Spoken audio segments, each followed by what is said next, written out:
আমি আওয়ামী লীগ করতাম 16 সাল থেকে আমার মন্ত্রী থেকে, কিন্তু আওয়ামী লীগের যেগুলো লোকজন যেগুলো নেতৃত্ব দিচ্ছে না, আরে কিন্তু কর্মকাণ্ড ভালো না, শুধু মনে করেন আপনার পকেট ভরা, যে কোনো জিনিস নিতে গেলে টাকা।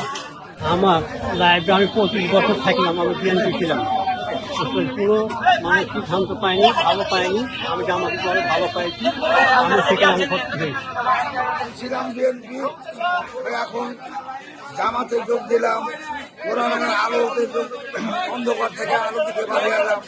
জামাত হলো ইসলামী দল, কোরআনের দল, কোরআনের দল, কোরআন প্রচার হবে, কোরআন দিয়ে আইন চলবে। বিএনপি করতাম, তারপরে আওয়ামী লীগে ছিলাম, তারপরে এখন আমি জামাত ইসলামে যোগ দিলাম। আমি বিএনপি করতাম, বিএনপি থেকে অন্য কাজে ছিল, এখন জামাত ইসলাম করছি।